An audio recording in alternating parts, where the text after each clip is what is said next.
आज से 113 साल पहले अपने ज़माने के सबसे बड़े शिप ने अपना सफ़र साउथहैम्पटन इंग्लैंड से शुरू किया, जिसने लोगों को न्यूयॉर्क सिटी पहुंचाना था।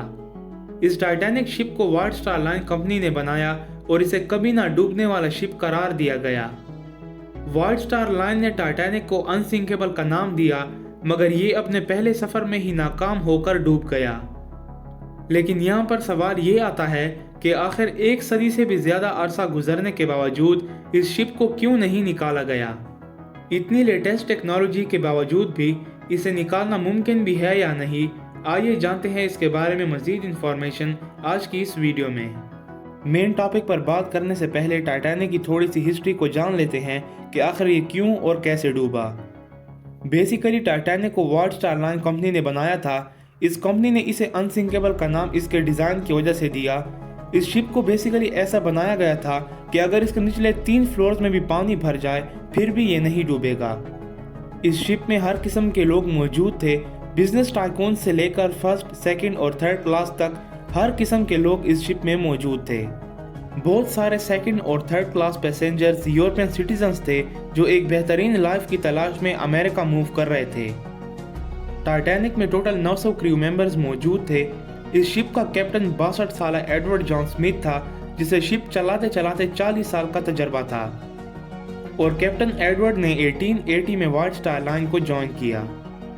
10 अप्रैल 1912 को इस शिप ने न्यूयॉर्क के लिए अपना सफ़र शुरू किया और अपने सफ़र के चौथे ही दिन यानी 14 अप्रैल को ये शिप एक बड़े से आइसबर्ग से टकरा गया, जिससे इसकी बॉडी में एक बहुत बड़ा डेंट पड़ा।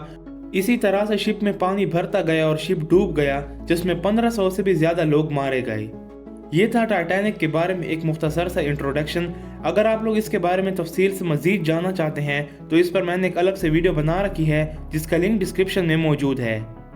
वापस आते हैं अपने मेन टॉपिक की तरफ कि एक सदी गुजरने के बावजूद भी इस शिप को क्यों नहीं निकाला गया। लेटेस्ट टेक्नोलॉजी के होते हुए इसे निकालना मुमकिन भी है या नहीं। बेसिकली ये ट्रेजेडी बेशुमार बुक्स, मूवीज़ और कंस्पायरेसी थ्योरीज की वजह से काफ़ी मशहूर हुई, लेकिन अब टाइटैनिक अटलांटिक ओशन के बॉटम पर पड़ा हुआ है। इसे निकालने का सवाल किसी को अजीब भी लग सकता है, मगर दरहकीकत ये एक बहुत ही संगीन मसला है। टाइटैनिक को निकालने का प्रोसेस मुमकिन है, लेकिन इस पर कॉस्ट काफ़ी ज़्यादा पड़ेगी। टाइटैनिक अब हिस्ट्री का एक बहुत ही अनमोल हिस्सा है। इतनी भारी चीज़ को इतनी बड़ी गहराई से निकालना मुमकिन तो है, मगर टाइटैनिक एक सदी से भी ज़्यादा अरसे से समंदर के नीचे मौजूद है। टाइटैनिक पर अब हर तरफ से रस्ट लग चुका है, तो अगर इस शिप को ऊपर लिफ्ट करें तो ये पीसेस में बरामद किया जा सकता है। टाइटैनिक को निकालने के लिए पावरफुल मशीनरीज को यूज़ करना होगा, क्योंकि ये अटलांटिक ओशन में 3.7 किलोमीटर नीचे मौजूद है। काफ़ी लोगों ने इसे निकालने के लिए मुख्तलिफ थ्योरीज पेश की, जो हम आगे जाकर जानेंगे। डूबने के बाद टाइटैनिक के बारे में मज़ीद जानने और देखने का शौक काफ़ी लोगों के अंदर बेदार हुआ। इसकी सबसे हाईलाइटेड एग्जाम्पल ओशियन गेट का टाइटन सबमरीन था, जो कुछ ही मंथ्स पहले जून में टाइटैनिक का रैकेज देखने गया, मगर सबमरीन में इम्प्लोजन हुई, जिससे अंदर बैठे 5 लोग मारे गए। बेसिकली टाइटैनिक अब मुकम्मल रस्ट से भर चुका है। टाइटैनिक में अब रस्ट की वजह से कोई भी ऐसी चीज़ नहीं बची जिसे एक टुकड़े के तौर पर निकाला जाए। डूबते ही टाइटैनिक 2 पार्ट्स में टूट गया और ओशन में टाइटैनिक के दोनों टुकड़े एक दूसरे से 600 मीटर के फासले पर मौजूद हैं। टाइटैनिक के तमाम छोटे पार्ट्स 38 स्क्वायर किलोमीटर्स के एरिया में फैले हुए हैं। टाइटैनिक दहाइयों पहले बचाने के तो काबिल था, मगर अब बिल्कुल भी नहीं। उसी वक्त ही टाइटैनिक एक जंग का ढेर बन चुका था और तकरीबन अपनी ठीक हालत में भी मौजूद नहीं था। काफ़ी साइंसदानों की प्रिडिक्शन के अकॉर्डिंग अगले 1 या 2 दहाइयों बाद लोग टाइटैनिक को पहचान भी नहीं पाएंगे। अगर इसे निकालने की कोशिश की जाए तो ये टूटकर आयरन ऑक्साइड का एक ढेर बन जाएगा। काफ़ी साइंटिस्ट ने नोटिस किया कि टाइटैनिक पर दिन ब दिन मज़ीद रस्ट लग रहा है। इसी तरह से टाइटैनिक पर रस्ट लगता है, फिर वो पार्ट कमज़ोर होकर टूट जाता है। इसकी बॉडी की कंडीशन तो अब ये है कि इसे बचाना काफ़ी मुश्किल है। इसका बहुत ज़्यादा हिस्सा तो पहले से ही रेत में ढक चुका है। नॉन मेटल चीज़ों के अलावा बाकी काफ़ी चीज़ों को निकाल लिया गया है और इन चीज़ों को फिर दुनिया में मुख्तलिफ जगहों पर भेजा गया। इन तमाम चीज़ों में सबसे इम्प्रेसिव चीज़ टाइटैनिक की घंटी है।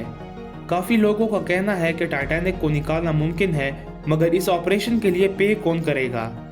ये ऑपरेशन इंतहाई रिस्की और शदीद नाकाम होगा क्योंकि अब टाइटैनिक की बॉडी वैसे हार्ड नहीं रही ताकि अपने ठीक हालत में वापस निकाल ली जाए।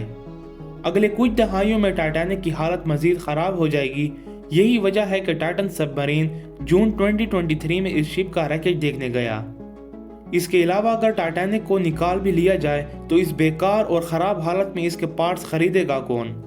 टाइटैनिक की हालत अब इतनी ख़राब है कि ये किसी कब्र से कम नहीं। इसी तरह से अब टाइटैनिक को वक्त और समंदर के हवाले कर दिया गया है क्योंकि अब ये शिप मुकम्मल ख़त्म हो चुका है और किसी काम का नहीं रहा। सितंबर 1985 में रॉबर्ट बेलार्ड एक न्यू टेक्नोलॉजी का तजर्बा करना चाहते थे जो डूबे हुए शिप्स को ढूंढने के लिए यूज़ किया गया। रॉबर्ट ने न्यू टेक्नोलॉजी को यूज़ करने के लिए यूएस नेवी से टाइटैनिक को ढूंढने की परमिशन ली। परमिशन मिलने के बाद वो टाइटैनिक को ढूंढने में लग गए। लोग इस रिसर्च को लेकर काफ़ी सीरियस थे, मगर सिर्फ 2 हफ्तों की तलाश के बाद रॉबर्ट बेलार्ड ने टाइटैनिक को ढूंढ लिया। इसके बाद सी में काफ़ी ऑपरेशंस किए गए और बाद में मालूम हुआ कि टाइटैनिक ना सिर्फ डीकम्पोजिशन यानी सड़ने की बुरी हालत में था बल्कि 2 हिस्सों में भी टूट गया था। डेंट साइट को देखकर मालूम हुआ कि आइसबर्ग से टकराना काफ़ी सीवियर था। टाइटैनिक को निकालने और बचाने के लिए बेशुमार एफर्ट्स की गई। सबसे कामयाब ऑपरेशन 1998 में हुआ जब आरएमएस टाइटैनिक कंपनी ने टाइटैनिक के 20 टन के हिस्से को उठाया। इस ऑपरेशन में रैकेज साइट से तकरीबन 500 चीज़ें मिली जिनमें बर्तन, खिलौने और जेवरात के टुकड़े मौजूद थे। काफ़ी लोगों ने टाइटैनिक को निकालने के मुख्तलिफ मशवरे दिए। बहुत सारे लोगों ने कहा कि बड़े बड़े बैलून्स को शिप के नीचे रखा जाए और फिर उनको हवा से फिल किया जाए जो टाइटैनिक को ऊपर उठाने में मदद करेंगे। मगर यहाँ पर भी मसला ये था कि उन तमाम बैलून्स को एक ठीक और कांस्टेंट रफ्तार से एयर या गैस से फिल किया जाना था ताकि एक ठीक स्पीड से टाइटैनिक को सतह पर उठाया जाए। मगर इसमें भी मसला ये था कि अगर इसमें थोड़ी सी भी ऊंच नीच होती तो पानी के एक्सट्रीम प्रेशर की वजह से टाइटैनिक टूट जाता। समंदर की एसिडिटी दिन ब दिन टाइटैनिक के स्ट्रक्चर को खा रही है। अगर इस ढांचे के साथ कुछ भी छेड़छाड़ की गई तो मौजूदा टाइटैनिक का ज़्यादातर हिस्सा टूटकर गिर जाएगा। इस जहाज़ के कई अंदरूनी पार्ट्स भी टूटकर गिर चुके हैं। अब तक कोई भी कंपनी टाइटैनिक के हल स्लैब से बड़ी चीज़ को नहीं ला पाई। 2016 में साइंटिस्ट ने एक ऑर्गेनिज्म को डिस्कवर किया जिसे एक्सट्रीमोफाइल बैक्टीरिया का नाम दिया गया। ये एक बहुत ही एग्रेसिव बैक्टीरिया है जो कि आने वाले कुछ सालों में पूरे टाइटैनिक को ख़त्म कर देगा। कुछ लोगों का कहना है कि 2030 तक मुकम्मल टाइटैनिक डिसॉल्व हो जाएगा। जैसे कि वीडियो के शुरू में भी मैंने जून 2023 के इंसिडेंट की बात की, मगर वो टाइटन पानी में ही फटकर बुरी तरह से फेल हो गया और टाइटन को बनाने वाला ओनर स्टॉकटन रश भी इसमें मारा गया। वाइट स्टार लाइन कंपनी ने टाइटैनिक बनाने के बाद कहा कि खुदा भी अब इस शिप को नहीं डुबा सकता, मगर अब लोगों का कहना है कि अब चाहते हुए भी कोई टाइटैनिक को दिन की रोशनी नहीं दिखा सकता। उम्मीद करता हूँ आप लोग को वीडियो पसंद आई होगी। वीडियो पसंद आई है तो वीडियो को लाइक और चैनल को सब्सक्राइब करना मत भूलिएगा।